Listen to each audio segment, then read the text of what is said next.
Hello and welcome back to another Omniheroes video. In this video we're just going to have a look at Nightmares stage 65, 70 and 75. So without further ado, let's jump straight in. And here we go. So we are back and we are on 65. Looks like Cursed Bride. We could use any one of these, but the teams that I've got at the moment will get us the damage reduction. Now there are, so I believe Talos is also part of the Sky Domain, which is the teams that I'm running at the moment. So yeah, you've got Talos in here who can counter. So if you are struggling with the effects of the Cursed Bride, then Talos is probably your best bet. But also something to take note of, it's removed when the enemy has 25 or more stacks of buffs. Effectively, we just need to get to 25 stacks of buffs for this particular boss. So let's see just how quickly we can get to those 25 stacks of buffs. I think it should be relatively quickly, but I also think that we're going to win very, very quickly on this one as well. The team setup that I've gone for, Elisha, Eudora, and Amaterasu as well. I've also got Wu and Chang as well. Very, very strong builds, and it seems as though doing the business here, especially with those magma runes or magma accessories, they are just broken. They really are just really broken. But we'll see. So it seems as though it worked out very well for us. And then in this one, we've got a team setup of Arthur and Dahlia on the front row, paired alongside Ophelia, as well as Hecate and Aphrodite as well. Got Aphrodite with those magma runes, and something else to take note of, we also have the 100% accuracy on all units, or sorry, 200% accuracy rate on all units as well. So again, a very powerful effect, especially Dahlia using her using her abilities. We've also got the magma accessories on Dahlia, so a chance to do the double damage that she is doing. So we just need to wait for round 2, and I suspect that we should all we're doing more than enough. Again, if you do have Atrops or Cleo, you can run them in this build as well. But for me, I just think this is probably one of the better setups that you can be running as well. Very, very strong. Sorry, my kids have just turned up. As soon as I start recording, my kids have turned up. So it seems as though we are able to pass with very little difficulty on this one. I may pause and come back at some point or another, because they are back. So yeah, I'll catch you very shortly. Okay, so we are back, and this is going to be stage 70. It is the Onslaught Enchantress. The Medusa applies 10 stacks of increased attack on the boss, and yeah, it's not going to do altogether too much at the moment, just because we are very, very strong and very, very deep within the season. So my hope tree is actually very, very high. I would suggest pumping as much resource as you can into the Primeval Realm. There are going to be some big changes coming up as well to the Primeval Realm. I've got a video coming out on that later, so if you are already a subscriber, or if you are already a member of the channel, you'll be able to see that right now. But if you are not a member and you've not subscribed, then you won't be able to catch it. So please do go ahead and subscribe for all of the updates coming up for the new season, or not the new season, but the new patches, the patch notes. And as well, we also have a lot of exciting stuff coming for the new festival as well. So we've got new skins coming, we've got new game modes coming, lots and lots of interesting stuff. The patch notes, very interesting as well. Lots and lots of changes to how the season is currently running. A lot of people are very unhappy with how it is, and so the devs have made those changes available.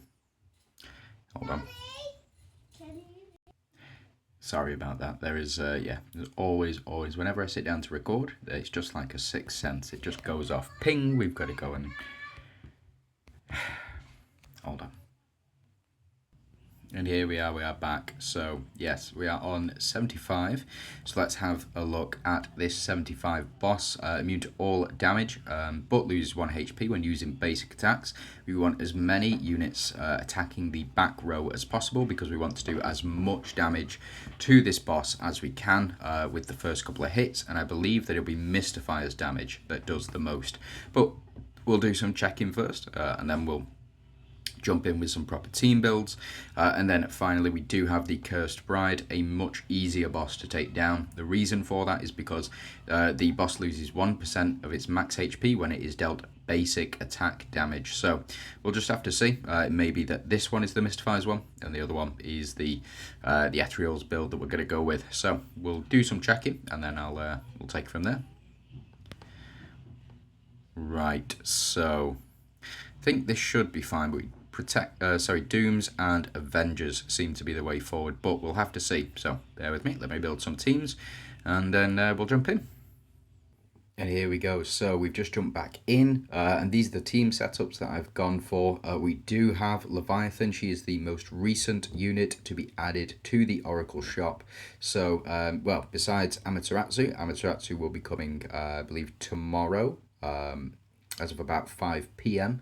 UTC, but for now Leviathan is in the shop and she is very, very useful, and we'll see just exactly why she is so useful.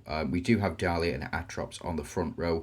We also have Ophelia in here as well to increase our attack every time we increase HP, and Elisha to increase HP and attack every time we get a crit.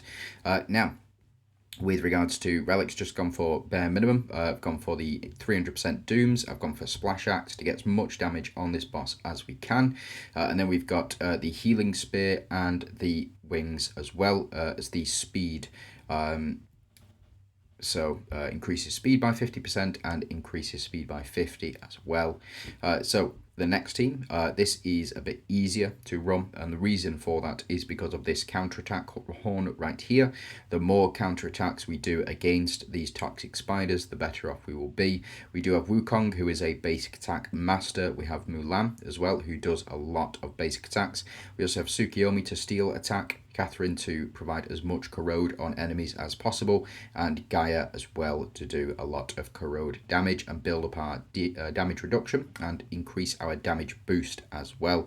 I have gone for a weird setup on the relics, so we do have the Lance, we've gone for the Gourd to help proc Wukong, and we've also gone for Magatama as well to get as much burn as possible. So we've got Mulan applying burn, we've got the Mystifier team applying corrode damage as well as as well as the Magatama, which will provide that karmic fire as well. So let's jump in, let's see how well these teams do and whether or not they are viable. I think they should be, but we'll see Leviathan in action. So what Leviathan does is she will reflect the damage back to these guys, to these minions. Now, funny enough, these minions only have like 10 health, 15 health. So when they attack us for, 2 million, 3 million, like that, for example, they reflect it back to themselves and then they take themselves out with Leviathan's ability, which means that all of our attacks will now be focused on this boss. So it's going to make it much, much easier to do as much damage to this boss as possible. I believe there is a restriction on this boss. I think it's either 1% or 5% damage per hit, and that will removing the blockers or the minions from this boss will just allow us to do as much damage as we possibly can to it as well. And also we are reflecting back a lot of this boss's attacks on them. We also have a number of different ultimate procs as well, so we do get the increased crit damage now, and we also get Magatama, which will allow us to do an additional 20 to 30% extra damage when we do ultimate. So as you can see, Elisha doing a considerable amount of damage here, as is as is Dahlia, with the help of Atrops as well. Atrops still one of the, if not the best non-DD unit or Light Seeker unit in the game.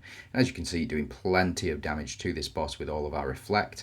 We're doing all of the passive damage as well, and still able to yeah, I think we've got this one sorted. I just think we need more, and plus as well, we do have this effect on the boss. It is the freezing point or freezing mark. It is a very, very strong ability, and it is one that we are looking to exploit as much as we can. This comes from Kunasagi. So as you can see, applies a freezing point, and when we get a freezing point, we do get the freeze effect triggered. Unfortunately, I don't think it's going to be super relevant to this boss. I don't think this boss can be frozen, but we do have that splash damage coming back in as well. Something to note, I do have the magma ability on a lot of these units as well, which is why the extra damage is kicking through, but really you just need splash outs. So on this one, we should see Wukong do a tremendous amount of work in this one, as well as Mulan. We're looking for as many basic attacks as possible on these guys, just so that we can, like this for example, do damage equal to them. So every time we do a basic attack on these minions, they will take 1 damage, and every time we dodge an attack, we will retaliate with a basic attack, which is why their health in round 1 is down to halfway. We do get the damage reduction for the bosses, and we will also do 2 hits as well, which will allow us to plow through this enemy's health as quickly as possible. As you can see, Mulan putting a lot of work in here, and still applying that corrode as well. So karmic fire being applied, burn being applied, corrode being applied, all of these sources of indirect damage, really, really strong effect. We also have magma runes on Wukong, we have magma runes on Mulan, and on Gaia as well. So every time we do hit, like that for example, we will do additional damage, or we have the chance to do that additional damage.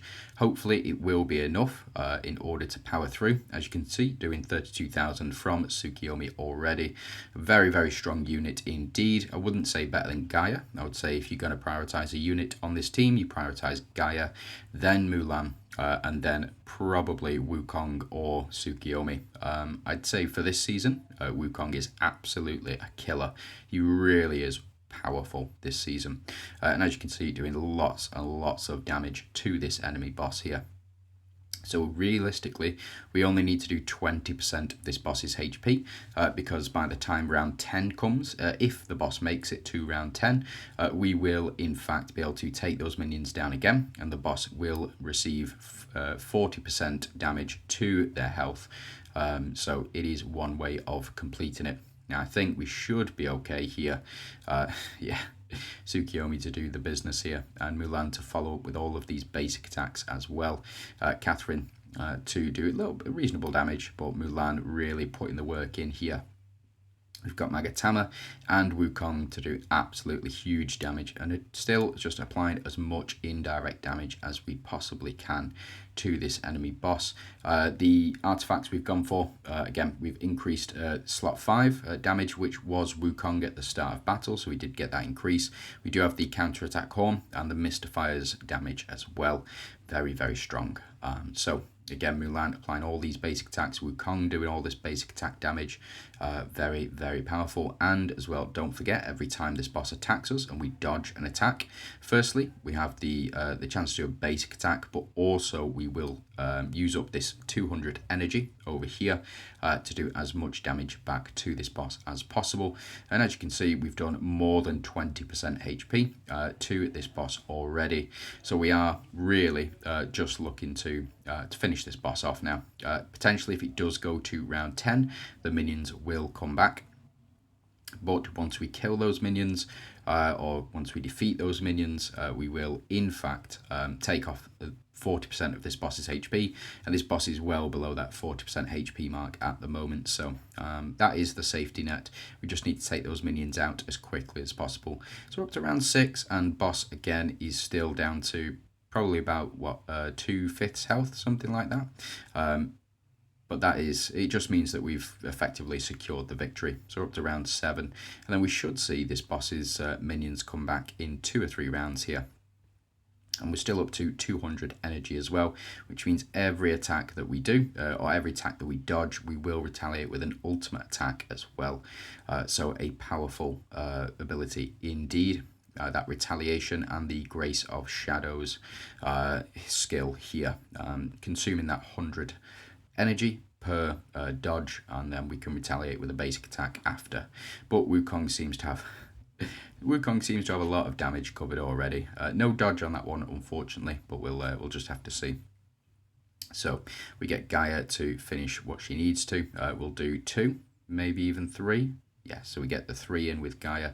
Phenomenal. Then we get Mulan to follow up with her basic attack. Get Tsukiyomi's attack up here. I do block it out, but there is a record button up there, or record icon. It is what it is. Just filthy degenerates, that's all I'm going to say. It is what it is. So we do see Mulan following up with these basic attacks as well, applying even more pressure. It's just as much pressure as we can possibly mount on this boss, and as many hits on this boss as possible. So we do get some dodges here as well. We get Mulan to dodge, and she will apply her ultimate attack damage, and then we get Wukong to dodge as well and apply his ultimate attack damage. Very, very good. And then we're nearly there. So the boss's minions should come back after this round. So if we don't take the boss out this round, which I think is very unlikely, actually. I think we could do it if these minions didn't come back, but we will rely on the boss's minions coming back and for us to take them down as quickly as possible to deal the additional 40% damage to this boss's health. Again, we've managed to get there with these units. Very, very strong. And again, Wukong has just been absolutely phenomenal this season. He has been really powerful. So yeah, enemy bosses do have 16 health, so you do need to do 16 basic attacks to them. So as you can see, Tsukiyomi doing a basic attack here, but following up with her ultimate attack as well. But we just need to dodge as many of these as possible. And something to note, I did go with crit and I did go with attack, but you can go with the additional dodge as well. Oh, unfortunate we didn't get the dodge for Mulan there. That would have been really strong. But Mulan, I think, with all these follow-up attacks that she's going to do, going to be very effective. And then we get Magatama here to apply as much pressure as possible. Again, just pressure, pressure, pressure, and we take the boss down even without killing those minions. But if we had killed those minions, it would have done 40% HP. And it looks like Gaia to do the most, followed by Wukong in that final battle.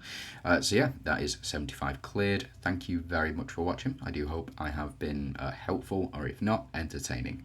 So you have a great day and good luck with all of your attempts.